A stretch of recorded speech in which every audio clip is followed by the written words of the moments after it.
Number 1 ପୁଣି ପ୍ରକୃତି ପର୍ଯ୍ୟଟକଙ୍କ ମିଳନ ରାତି ରହଣି 4000ରୁ ଆରମ୍ଭ।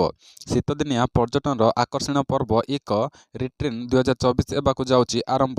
ପୁଣି ପ୍ରକୃତି ପର୍ଯ୍ୟଟକଙ୍କ ଏବଂ ମିଳନ। ବ୍ୟସ୍ତବହୁଳ ଜୀବନରୁ ବାହାରି ପ୍ରକୃତି କୋଳରେ ମନକୁ ହାଲକା କରିବେ ପର୍ଯ୍ୟଟକ।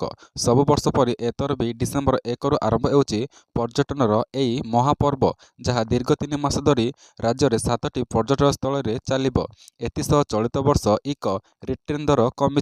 ବିଳାସପୂର୍ଣ୍ଣ କଟେଜ୍ ଗଡ଼ି ରାତିରେ ରହଣି 4000 ଟଙ୍କାରୁ ହେବ ଆରମ୍ଭ, ଯାହା ଇକୋ ରିଟ୍ରିଟ୍ ଇତିହାସରେ ପ୍ରଥମ। ତେବେ ଆରମ୍ଭ ଦିନଠାରୁ ଏତେ କମ୍ ଦର ନଥିଲା। ଗତ ବର୍ଷ ଦର 7ରୁ 8000ରୁ ଆରମ୍ଭ ହୋଇଥିଲା। ଏବେ ନୂଆ ସରକାର ଆସିବା ପରେ ସାଧାରଣତଃ ପର୍ଯ୍ୟଟକଙ୍କୁ ସୁହାଇଲା ଭଳି ପୂର୍ବ ଦରଠୁ 3ରୁ 4000 ଟଙ୍କା କମାଇ 4000ରେ ଧାର୍ଯ୍ୟ କରିଛନ୍ତି। ନମ୍ବର 2 ବିଧାନସଭାରେ ପୂରା ତଥ୍ୟ ଦେଲେ ମୁଖ୍ୟମନ୍ତ୍ରୀ। କହିଲେ 21 ଯୋଜନାରେ ବଦଳିଛି ନାଁ। ରାଜ୍ୟରେ ପୁରୁଣା ସରକାର ଯିବା ପରେ ଏବେ ନୂଆ ସରକାର ଆସିବା ପରେ ଏ ପର୍ଯ୍ୟନ୍ତ ପୁରୁଣା ନବୀନ ସରକାରଙ୍କ ମୋଟ 21ଟି ଯୋଜନାର ନାମ ପରିବର୍ତ୍ତନ କରି ନୂଆ ସରକାର। ଏ ସଂକ୍ରାନ୍ତ ଆଜି ବିଧାନସଭାରୁ ଆସିଛି ମୁଖ୍ୟମନ୍ତ୍ରୀ ମୋହନ ମାଝୀଙ୍କ ଲିଖିତ ଉତ୍ତର। କହିବାକୁ ଗଲେ ବିଜେଡି ବିଧାୟକ ତୁରାନ୍ତକାନ୍ତ ବେହେରା ଏନେଇ ଆଜି ବିଧାନସଭାରେ ପ୍ରଶ୍ନ କରିଥିଲେ। ଏହି ଉତ୍ତରରୁ ମିଳିଥିଲା ତଥ୍ୟ ମୁତାବକ ଏ ପର୍ଯ୍ୟନ୍ତ ମୋଟ 21ଟି ଯୋଜନାର ନାମ ପରିବର୍ତ୍ତନ କରିଛି ମୋହନ ସରକାର। ତେବେ ପୂର୍ବ ସରକାର କାଳିଆ ଯୋଜନା ଏବେ ସିଏମ କିଷାନରେ ପରିବର୍ତ୍ତନ ହୋଇଥିବା ବେଳେ ଓଡ଼ିଶା ମିଲେଟ୍ ମିଶନ ଏବେ ଶ୍ରୀ ଜଗନ୍ନାଥ ଯୋଜନାରେ ନାମିତ ହୋଇଛି ବୋଲି ମୁଖ୍ୟମନ୍ତ୍ରୀ ସୂଚନା ଦେଇଛନ୍ତି।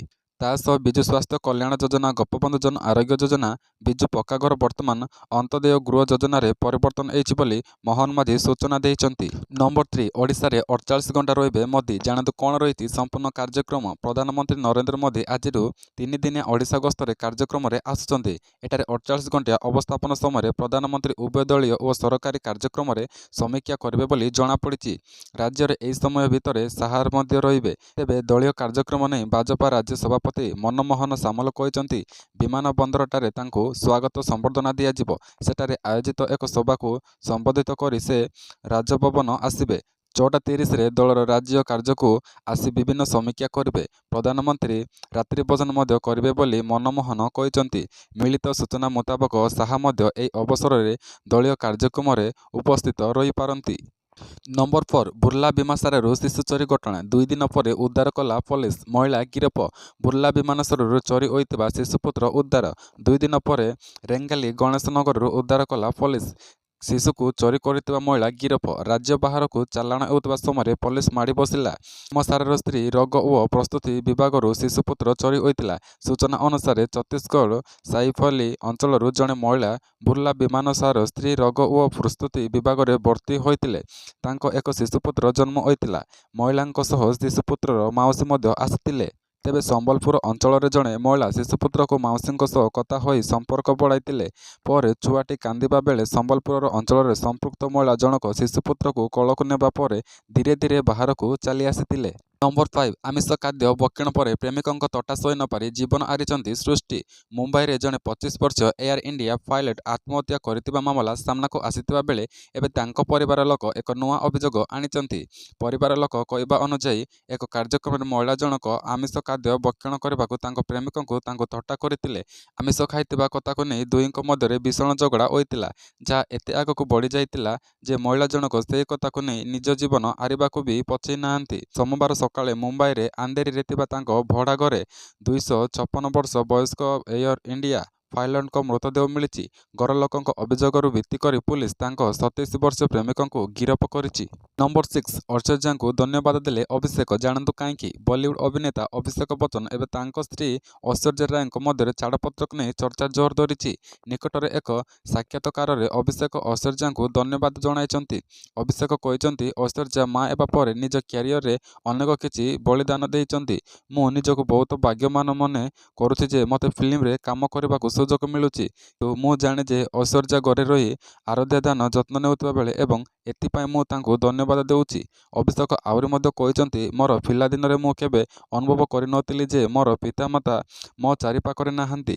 ଯେତେବେଳେ ମୁଁ ଜନ୍ମ ହେଲି ମା ପିଲାଙ୍କ ସହିତ ସମୟ ବିତାଇବା ପାଇଁ ଚଳଚ୍ଚିତ୍ରରେ କାମ ଛାଡ଼ିଥିଲି। ନମ୍ବର 7 ସୁଭଦ୍ରା ଯୋଜନା ବାଦ ପଡ଼ିଥିବା ଆବେଦନକାରୀଙ୍କ ପାଇଁ ଖୁସି ଖବର ଦେଲେ ସରକାର। ସୁଭଦ୍ରା ଆବେଦନକାରୀଙ୍କ ପାଇଁ ଖୁସି ଖବର। ବାଦ ପଡ଼ିଥିବା ଆବେଦନକାରୀଙ୍କ ତ୍ରୁଟି ଧରାଯିବ। ତ୍ରୁଟିରେ ସୁଧାର କରାଯାଇ ଟଙ୍କା ପ୍ରଦାନ କରାଯିବ। ହିତାଧିକାରୀଙ୍କ ପାଖକୁ ଯିବେ ସରକାରୀ କର୍ମଚାରୀ। କେଉଁଠି ତ୍ରୁଟି ରହିଲା ସେ ନେଇ ଯାଞ୍ଚ କରିବେ ଆର୍ଆଇ, ଏଆର୍ଆଇ। ଭତ୍ତା ବଣ୍ଟନ ଅଧିକାରୀ ଯାଞ୍ଚ କରିବେ। ଅଙ୍ଗନବାଡ଼ି ଦିଦି ସହାୟତା ସହଯୋଗ କରିବେ। ଆଶାକର୍ମୀ, ସ୍ୱାସ୍ଥ୍ୟକର୍ମୀ ବି ସହଯୋଗ କରିବେ। ସୂଚନା ଅନୁସାରେ ମାର୍ଚ୍ଚ 7 ତାରିଖରେ ସୁଭଦ୍ରା ଯୋଜନା ଡେଡ୍ଲାଇନ୍ ବୋଲି ବଡ଼ ଘୋଷଣା କରିଛନ୍ତି ଉପମୁଖ୍ୟମନ୍ତ୍ରୀ ପ୍ରଭାତୀ ପରିଡ଼ା। 2025 ମସିହା ମାର୍ଚ୍ଚ 7 ତାରିଖରେ ସୁଭଦ୍ରା ଯୋଜନା ପ୍ରଥମ ପର୍ଯ୍ୟାୟ ଶେଷ କିସ୍ତି ପ୍ରଦାନ କରାଯିବ। କାରଜ ଆବେଦନର 22%କୁ ମିଳିଛି ଟଙ୍କା। ଅନ୍ୟ 5 ଲକ୍ଷ ଆବେଦନକୁ ନେଇ ଯାଞ୍ଚ ହେବ। ବର୍ତ୍ତମାନ ସୁଦ୍ଧା 80 ଲକ୍ଷ 44 ହିତାଧିକାରୀଙ୍କୁ ସୁଭଦ୍ରା ଟଙ୍କା ମିଳିସାରିଛି। ନମ୍ବର 10 ପ୍ରତିଦିନ ଖାଉଥିବା ଏହି 10ଟି ପନିପରିବା ବିଦେଶୀ। ନା ଶୁଣି ଏବେ ଆଶ୍ଚର୍ଯ୍ୟ। ଆପଣ ଜାଣନ୍ତି କି ଆମର ଦୈନନ୍ଦିନ ଖାଦ୍ୟରେ ବ୍ୟବହୃତ ଅନେକ ପନିପରିବା ପ୍ରକୃତରେ ଭାରତୀୟ ନୁହେଁ। ଆଳୁ, ଟମାଟୋ ଏବଂ କିଛି ସମାନ ପନିପରିବା ଯାହା ଆମ ରୋଷେଇର ଘରର ଅଂଶ ସେଗୁଡ଼ିକ ସବୁ ବିଦେଶୀ। ଆମର ଭାରତୀୟ ଖାଦ୍ୟରେ ପନିପରିବା ଗୁଡ଼ିକର ଏକ ବିଶେଷ ସ୍ଥାନ ଅଛି ଯାହା ବିନା ପ୍ରତ୍ୟେକ ପ୍ଲେଟ୍ ଅସମ୍ପୂର୍ଣ୍ଣ ମନେ ହୁଏ। ଆଳୁ, ଟମାଟୋ, ଲଙ୍କା ଏବଂ ଅନ୍ୟାନ୍ୟ ପନିପରିବା ଆମର ଦୈନନ୍ଦିନ ଖାଦ୍ୟର ଏକ ଅଂଶ ହୋଇପାରିଛି। ଯେପରି ଲାଗୁଛି ଯେପରି ସେମାନେ ସବୁବେଳେ ଆମର ରୋଷେଇର ଘରେ ଏକ ଅଂଶ ହୋଇ ରହିଛନ୍ତି। ହେଲେ ଆପଣ ଜାଣନ୍ତି କି ଏହି ପନିପରିବାରେ ମଧ୍ୟର ଅନେକ ପ୍ରକୃତରେ ବିଦେଶୀ ଏବଂ ଶତାବ୍ଦୀ ପୂର୍ବରୁ ଭାରତ ଆସିଥିଲେ? ଆଜ୍ଞା ହଁ, ଏହି ପନିପରିବା ଆମ ଦେଶରେ ନୁହେଁ, ତଥାପି ଆଜି ସେମାନେ ପ୍ରତ୍ୟେକ ଭାରତୀୟ ରୋଷେଇର ଘରେ ରାଜ କରୁଛନ୍ତି। ନମ୍ବର 9 ଟିମ୍ ଇଣ୍ଡିଆକୁ ଝଟକା। ଦ୍ୱିତୀୟ ଷ୍ଟେଜ୍ରେ ବାଦ୍ ପଡ଼ିପାରନ୍ତି ଏହି ମହାନ ଖେଳାଳି। ଟିମ୍ ଇଣ୍ଡିଆର ନମ୍ବର 1 ବ୍ୟାଟ୍ସମ୍ୟାନ୍ ଶୁଭବାବନ ଗିଲ୍ ମଧ୍ୟ ଆଡିଲେଡ୍ରେ ଅଷ୍ଟ୍ରେଲିଆ ବିପକ୍ଷରେ ଦିନିକିଆ ଟେଷ୍ଟ ମ୍ୟାଚ୍ରେ ଖେଳିବା ନେଇ ଆଶଙ୍କା। 5 ମ୍ୟାଚ୍ ବିଶିଷ୍ଟ ଟେଷ୍ଟ ସିରିଜ୍ରେ ଅଷ୍ଟ୍ରେଲିଆଠାରୁ ଭାରତ 1-1ରେ ଆଗୁଆ ରହିଛି। ଭାରତ ଏବଂ ଅଷ୍ଟ୍ରେଲିଆ ମଧ୍ୟରେ ଦ୍ୱିତୀୟ ଟେଷ୍ଟ ମ୍ୟାଚ୍ 6ରୁ 10 ଡିସେମ୍ବର ପର୍ଯ୍ୟନ୍ତ ଆଡିଲେଡ୍ରେ ଖେଳାଯିବ। ପର୍ଥ ଟେଷ୍ଟ ପୂର୍ବରୁ WSCA ଗ୍ରାଉଣ୍ଡରେ ଅଭ୍ୟାସ ମ୍ୟାଚ୍ର ଶୁଭାରମ୍ଭ ଗିଲ୍ଙ୍କ ଆଙ୍ଗୁଠିରେ ଆଘାତ ଲାଗିଥିଲା। ଯଦି ଗିଲ୍ ସୁସ୍ଥ ନୁହନ୍ତି ତେବେ ଭାରତୀୟ ଦଳ ଦ୍ୱିତୀୟ ପରୀକ୍ଷା ପାଇଁ ଧ୍ରୁବ ଜୁରେଲ କିମ୍ବା ଦେବଦତ୍ତ ପାଦିଲଙ୍କ ଉପରେ ନିର୍ଭର କରିପାରନ୍ତି। ନଭେମ୍ବର 30 ଶନିବାର ଦିନ କାରବେରାରେ ଆରମ୍ଭ ହେବାକୁ ଥିବା 2 ଦିନିଆ ଅଭ୍ୟାସ ମ୍ୟାଚ୍ରୁ ଶୁଭମନ ଗିଲ୍ ବାହାରେ ରହିବାର ସମ୍ଭାବନା ରହିଛି। ନମ୍ବର 10 ଆବାସ ପାଇଁ ଆସିଲା ନୂଆ ଗାଇଡ୍ଲାଇନ୍। ଏଣିକି ଆପ୍ ଖୋଲି ତଥ୍ୟ ଭରିବେ, ଫଟୋ ଦେବେ ହିତାଧିକାରୀ। ବାଇକ୍ ପ୍ରିଜ୍ ଥିଲେ ବି ମିଳିବ। ତଥ୍ୟ ଯାଞ୍ଚ କରିବେ କ୍ଷେତ୍ର ଅଧିକାରୀ ବିଡିଓ।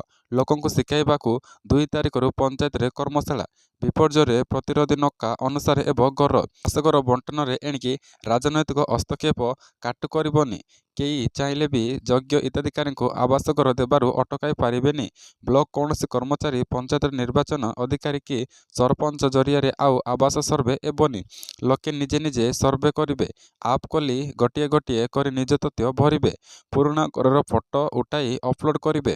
ସବୁ ତଥ୍ୟ ସିଧାସଳଖ ଆବାସ ପ୍ଲଟ ପୋର୍ଟାଲକୁ ଚାଲିଯିବ।